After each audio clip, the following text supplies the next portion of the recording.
नमस्कार, बहुत स्वागत है आप सभी का राजस्थान स्पेशल में। मैं आपके साथ अस्मिता दुबे। बुलेटिन की शुरुआत करते हैं, जहां राजस्थान में मुख्यमंत्री निवास पर हुई राज्य मंत्रिमंडल की बैठक में व्यापक जनहित को देखते हुए राजस्थान भू राजस्व अधिनियम की धारा 90A में संशोधन, रीट परीक्षा की वैधता आजीवन रखने और प्राथमिक और उच्च प्राथमिक विद्यालयों के शिक्षकों की भर्ती प्रतियोगी परीक्षा के जरिए किए जाने जैसे कई अहम मुद्दों को लेकर जरूरी फैसले किए गए। इसके साथ ही ये भी निर्णय लिया गया कि भविष्य में शहरों के सुनियोजित विकास के लिए कृषि भूमि के अकृषि में अनाधिकृत उपयोग को रोकने के लिए एक पृथक से समिति गठन की जाएगी। ये समिति शहरीकरण के साथ ही सुनियोजित विकास में आने वाली व्यवहारिक कठिनाइयों के निराकरण के लिए भी सुझाव देगी।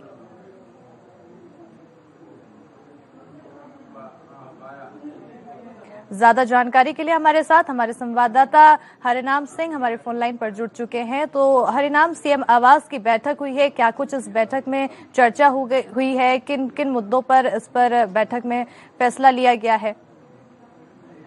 बिल्कुल स्मिता, मैं बताना चाहूंगा कि मुख्यमंत्री अशोक गहलोत की मंत्रिमंडल की बैठक में कई अहम मुद्दे को लेकर चर्चा भी किया गया। उन्हीं सबके बीच में आने वाले 18 महीने में जो कार्यकाल का काम बचा हुआ है उसको पूरा करने की बात की जा रही है। उन्हीं सबके बीच में ये भी देखा गया है कि 90A में संशोधन, रीट परीक्षा की बात हो या वैसे आजीवन रखने की बात की जा रही है। वही अगर देखा जाए जो 8 शहरों की पेयजल योजना की बात उसको पास किया गया है।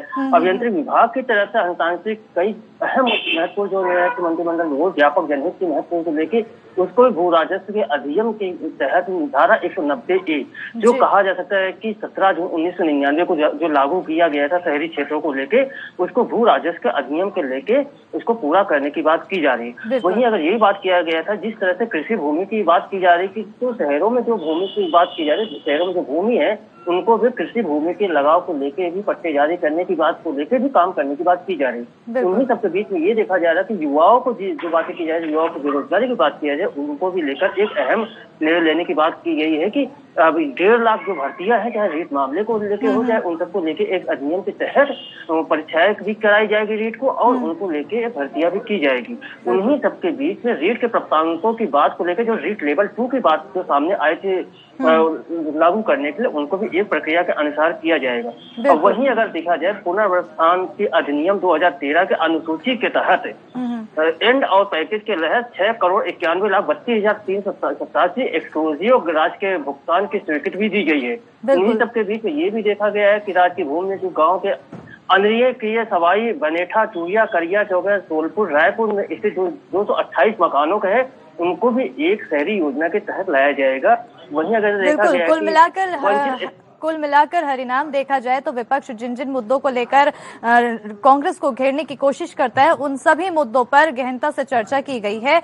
बहुत बहुत शुक्रिया, आप बने रहिएगा, आगे भी आपसे तमाम खबरों पर अपडेट्स लेते रहेंगे। बढ़ते आगे, जहां राजस्थान में सोशल मीडिया ट्विटर पर कांग्रेस राष्ट्रीय अध्यक्ष बनाने की मांग अब तेज हो गई है और बताते चले कि कोई पायलट की मांग कर रहा है, कोई अशोक गहलोत की मांग कर रहा है। इस पूरे मामले पर पूर्व प्रवक्ता झा ने कहा है कि राष्ट्रीय अध्यक्ष की जिम्मेदारी देने का समय आ गया है। 5 राज्यों के चुनावों में कांग्रेस की बुरी तरह हार के बाद अब अंदरूनी सियासत गरमा गई है।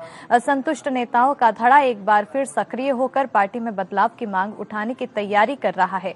कांग्रेस के राष्ट्रीय अध्यक्ष की कमान किसी युवा नेता को सौंपने की मांग उठने लगी है। संजय झा ने लिखा, अब वक्त आ गया है कि पायलट को कांग्रेस का नेतृत्व करने की जिम्मेदारी दी जानी चाहिए। पायलट मेहनती, 24 घंटे काम करने वाले, जीत के लिए ललायत और अच्छे वक्ता हैं। तो वहीं झा को जवाब देते हुए उद्योगपति रिजू झुंझुनवाला ने ट्वीट कर लिखा है कि 2019 में अजमेर लोकसभा से उम्मीदवार के तौर पर मैं पूरे दिल से आपके सुझाव का समर्थन करता हूं। मैं लोकसभा उम्मीदवार के तौर पर ये जिम्मेदारी से कह रहा हूं, पायलट सक्षम है, सवाल ये है कि क्या इसके लिए तैयार होंगे।